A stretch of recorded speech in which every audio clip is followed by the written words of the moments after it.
Hi, good afternoon, everyone, and welcome to our topic today, which is fairness versus equality. And so, welcome to those of you that tuned in last week, and those that are new today. Welcome to our yarns around succession planning topics for rural families. Now, this topic, which is often brought up, is the topic of you don't have to be equal to be fair. And most people think you need to create equality for your children. And I guess I'm here today to say, well, no, you need to be fair. You don't need to be equal. And I mean, a great example is a client got a client we've been dealing with down in Victoria. And they have an estate, mum and dad, two boys and a daughter. One boy, is on the farm. One boy works in town, and daughter lives over in the UK. Dad basically told her years ago that there was no place for her on the farm with two boys coming through. He's got two farms, two boys, and he suggested she does something else with her life, which she did. She's doing very successfully over in the UK, married with a couple of kids, and so on. So, just setting the picture here, there's a $6 million estate, two farms. One's worth 3.5, the other one's worth about 2.1, and there's some cash and so on the side. And this dad, much to mum, didn't agree with this, but the dad said one farm goes to the boy on the land, so he gets the 3.5. The one in town gets the 2.5, and they're going to give $100,000 to their daughter. And so the question is that fair?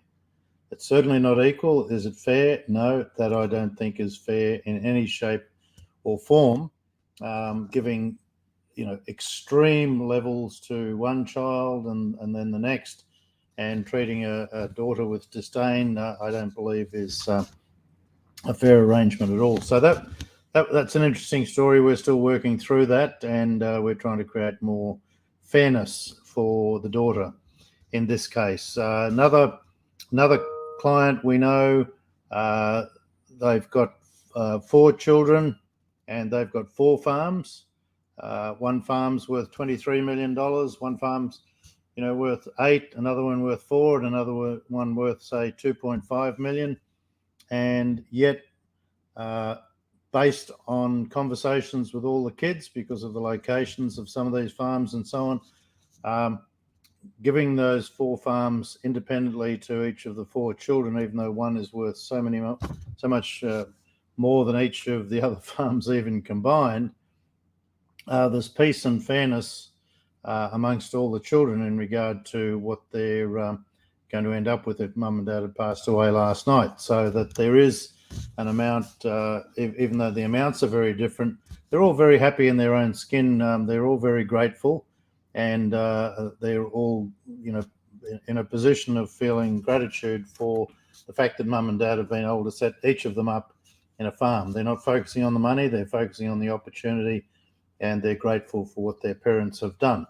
Some of you would say that may not be fair, and it may not be, but also there's that balance there with understanding what people are grateful to receive. And I think every gift, and it's a good time for me to mention this, every gift in an estate is a gift from heaven, pennies from heaven, and it's a gift from parents who are no longer with us. So I think everyone needs to just cool their jets sometimes and just be grateful for whatever comes their way. But I just wanted to start off with a couple of stories, one which was extremely, the equality was nowhere to be seen in the first example I gave you. And in the second, there's 4 farms, everyone's getting a farm, but certainly the numbers are very different, and yet the people, the children that are involved are okay with that. So I just wanted to start with a couple of stories. We actually have one client, there's 8 children, there's one farm, one child will get the farm and the other 8 won't. Sorry, the other 7 won't, and yet there was no other way we could do it. So you look at all these examples, and yet at the end of the day, the children have been okay based on what's going to come forth out of their mum and dad's estates. So fairness and equality are not the same thing. Equality is simply just adding up all the assets, dividing it by the number of children, and giving everyone equality. Now, sometimes that would mean that you had to put children in business together. You'd have to put them in partnerships together. You'd have to have joint ownership of assets and so on, which is something that, 99 times out of 100, we'd try not to do, because I know what's going to happen at the other end. Once you put children in business together, sure as eggs, they're going to get married, they're going to have their own children, and one day it's just going to turn to dust when the time comes for people wanting to go their own way and so on. So we always try and give people in the conversations with them individual assets which they can count as their own, they can do with as they wish, and they can get on with their life without being tied necessarily into an arrangement with one of their siblings where further down the track the spouses may not get on, and that's when all the trouble under the sun starts, and it's not just a good place to be. Also, when you talk about fairness, if you work on an equality mindset, it many times is just not fair. So, I put up a little cartoon. I paid to get a cartoon done 2, 3, 4 years ago. I forget what it was, talking about how, his son was encouraging him forever. Dad, go out there and talk to someone like me, I guess, talk to someone who's a facilitator for succession planning. Dad had a rural farm. The son was working his backside off on the farm and was helping generate wealth, building up the value of the farm, increasing the turnover in the farm and so on. And his two sisters were backpacking around Europe, basically, was what the story was. And when Dad and Mum finally passed away, the two daughters naturally raced back from their European backpacking and so on, and sat there and said to the brother, "Okay, now Dad's gone, we want an equal share of the farm." And the guy that had been on the farm just sort of sitting there shaking his head going, "What are you talking about? I've been here, I've been working the farm for the last 30, 35 years. I've built it up from where it was when I left school. We've quadrupled the turnover of the place. We've brought in new practices which have made it a whole lot more profitable and so on." And yet both the daughters were adamant and said, "If you don't give us a third, we'll contest the will." And because Dad hadn't done any proper planning and so on, both the girls did contest the will, and that was kind of the moral of the story.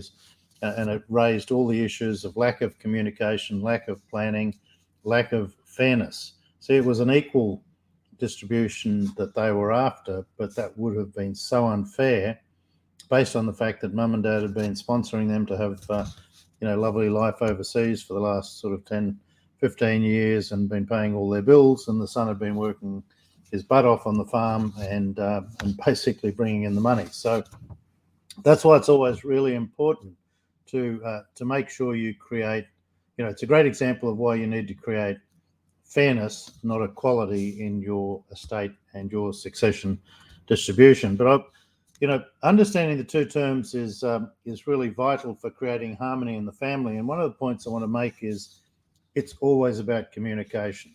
It's always about communication. If you don't communicate with your children, you don't have these conversations around, what's likely to happen or what you'd like to happen when you and, Mum and Dad have passed away. If the kids don't understand what your thoughts and what your wishes are, there's always going to be conflict, and there's always going to be some issues in the family, and there's always going to be a high potential that your will be contested, and the ones ending up with the greatest share of your estate will be the lawyers, not your children. So you have to communicate, and especially if there's a range of disparity between the distribution between your children. If you haven't had the communication, the conversation with the kids to explain why, and that's really where I come in a lot of cases too. If you haven't had that conversation, you're not communicating well with your family, you're just opening yourself up for all sorts of trouble at the other end. And once the kids start contesting wills, as I say, the only people that are going to win are the lawyers. So, you can say, well, okay, what's the problem with a lack of fairness? Well, as I said, you're going to have family disharmony, and communication's the only thing that's going to fix that. And then you ask, what are the sort of risks around that? And I guess the risks very much in regard to estate and succession planning is where one or more children have a level of entitlement, a feeling of entitlement. They have a feeling of an expectation that, and that may well be founded. Mum or dad may have said something to them along the way that gives them that sense, or that feeling that they should expect that something's going to come their way. And sometimes too, it's born from selfishness. One of the kids may put themselves in a situation where they are very selfish in regard to what they're wanting, what their, I'll say, expectations or feelings of entitlement are, and they may effectively blackmail mum or dad and say, well, if we don't get our way, this is what's going to happen. And we struck that a few times last year, where it wasn't necessarily the children. In a lot of cases, it was sons, daughters-in-law, and so on, where they felt very selfish in regard to what they wanted out of the estate if something was to happen to mum and dad, and they basically held the family at ransom to do certain things, or they were going to leave the marriages and so on. So how do you create fairness? And you'll get sick of me saying this, but it's all about communication. Start conversations. Speak in broad terms. You don't have to get down to dollars and cents in regard to the conversations you're having with your children, but you need to speak in broad terms in regard to what are the thoughts you're having. What does fairness look like for you? Ask them what their thoughts are, and so on. And whilst I say that, these conversations really aren't going to work well if you're trying to have them within the family. If you're trying to sort of ask these questions yourselves, it's really important that you have an outsider have the conversations with your children, with you, your spouse, and the kids. Get in someone independent in regard to not your local accountant or your local solicitor you've been dealing with for 100 years, because those people are all too close. And if you sit down as a family around the table and just try and have this conversation yourself, you're probably going to find that you're not going to get a great result out of it, because the kids will sit there and they'll pay respect to mum and dad, and they probably won't. They'll want to know what you're thinking. They won't say what they're really feeling and what their thoughts are. And especially if you've got daughters, sons-in-law as well, you need to have meetings with all these people individually, because kids aren't always going to stand up at a family meeting, especially the quiet ones. They'll just sit quietly in the corner. The loud ones will get heard, and the ones with the respect won't say anything to go against what mum and dad are thinking. So get someone from outside to come in and have those conversations with your family. But you've got to start speaking in broad terms in regard to what you're thinking. And you need to ask questions too. You need to understand what your children are thinking, what they and their families are thinking about for the future. Everyone needs an opportunity to be heard, and everyone needs to understand what your grand plans are for the business and so on. So, when we talk about fairness and equality, one of the key things I often ask people is, there's different ways of being equal too, and there's different ways of being fair. But sometimes you're going to have children that you've already given some benefits to along the way. They might be the kids that have taken off. They're living in the city, and you might have given them a deposit on their home, or you might have given them a home, or you might have given them $10 or $50 or $100,000 here or there along the way, just to help them along for special, events that they've had in their lives. So it's important that when you're doing your fairness versus equality calculations, make sure you take into account what you may have already provided, or what you may have already handed down to one or more of your family members. Do any of your kids have special needs? Are the children in your family that have special needs that maybe what you need to do is to put aside extra funds for one child because of special needs? And so, your first priority is to make sure, if you're not there to look after a child with special needs, that there's a fund in place to make sure that they're going to be okay. So, as I say, you may have already paid some benefits out to some of your kids. You may have a child with special needs. Do you need to look at making sure you're extra fair in regard to family members who have made a huge contribution already to the growth and the success of your business? And I talk about, the kid who's been there for 10, 15, 25 years, whatever, has spent their whole life helping you build up the value of the farm. How do you reward that contribution to the growth of your estate to make sure what you're doing is fair for that child? And that can, as I said before, can create huge inequities from a dollar or a value point of view. But for those of you that have been on my main website, you will have seen the story of the guy that left school, and he's 55, 57 years of age, and his father wouldn't give him any indication and kept threatening him if he didn't do things his way, he'd give all the value of the farm to this guy's sister who lived down in Dubbo. You need to make sure that if someone has been on the farm for a period of time, that what you're doing is locking in the extra benefit, I guess, that they should inherit or be passed down in regard to your estate and your succession plan. Also, sometimes you need to take into account, how important is it that you keep the farm in the family? And so, we run across a lot of clients where the farm, is the most valuable asset by a country mile in the estate of these people. Excuse me, and they have very, very few, if any, off-farm assets. So, they haven't created sort of wealth silos of wealth off farm, such as superannuation, investment properties, warehouses, all those sorts of things. So there's nothing, there's nothing off farm, and all the wealth is tied up in maybe one property, and they might have 3 children. So, in cases like that, it's very hard in some ways to even be fair between the 3 kids. If all your wealth's in the property value, you don't have anything else to give, but you want, and this is where it comes down to, how important is it for you to make sure that you keep the farm in the family? And if that's a very high priority for you, that you keep the wealth in the family, then the child that ends up with that farm, because remember, we're not necessarily thinking it's a good idea to give joint ownership of a farm to 2 or 3 family members, try and keep it to one. If you give it to one child, then they're going to have an obligation to their siblings for a period of time. And so you've got to look and think about, how do you help the other 2 kids as well? Because your burning issue is that it was a farm handed down from your family to you, and now you're handing it down to the next generation. And so you've chosen the child is going to go to, he or she is going to have an obligation to their other siblings.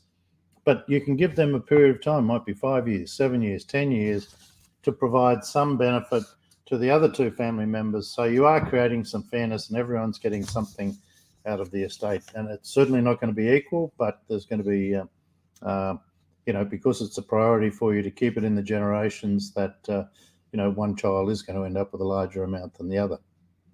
Having said that, 99% chance that they're just going to pass it down to their children as well. So no one's actually getting any cash out of the transaction, except the 2 siblings over a period of time will have to receive something from the one with the farm. So just in summarising, I guess what we're talking about, you just remember this: you don't need to be equal to be fair.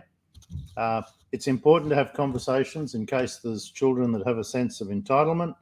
I've struck mums so many times where they feel a feeling of guilt if it's not equal between the children. So, it helps to talk to someone about what is fairness, so that, they don't feel they have to give equal to each of the kids. Once again, coming back to communication, when we talk about concluding this conversation around equality and fairness, it's all about communicating what you'd really want to happen and what you think is going to be fair between the kids, and making sure that the kids are part of the conversation. I say don't always think that you have to do that yourself, but make sure someone's having a conversation with them so they understand what your plans are in regard to creating fairness, because you don't want anyone contesting wills after you have gone, you and your spouse have gone, because once you start contesting wills, you're just giving away 20-30% of the estate to lawyers. So that's not a good outcome. Also, having the communication and so on is to make sure that everyone still gets together at Christmas as mates, so that your children and their children, all the cousins, all your grandchildren or the cousins, still are able to get together, because what you've done is created something which is fair. Now, not sure if anyone has any questions who's watching this today, but I just want to say, once you think about this, and if you want to have a chat in regard to your own situation, if you don't want to ask a question here live on this session we're going through today, please have just take the opportunity to book a free Zoom call with me. And there's something I hope is going along under the bottom of the screen at the moment. If you just go to a website, book.markwestcott.com, hopefully here it comes here. Yep, book.markwestcott.com. Just go to that website and you can book a free 30-minute chat with me, and we can have a conversation around what's happening in your family and how to open up the communication to talk between have the conversation with yourselves first, and then someone to have a conversation with your children to make sure everyone's on the same page, and you're not going to end up with contested wills because one of the kids won't say anything now, or because one of the kids doesn't understand what your thoughts are now, but when they do find out, they go berserk and decide they want to contest the will. So please take advantage of the free offer there, book.markwestcott.com. Happy to have a free 30-minute chat. There's no obligation. If at the end of it, we're not a good fit for each other, that's fine too. But my aim in life is to try and help people to get all this stuff sorted. Excuse me. I'm Mark Westcott. I help people create extraordinary legacies. Thanks for your time today. And as I say, book a call if you wish. Look forward to catching up with you next week when we'll have a fresh topic for you. Have a great night.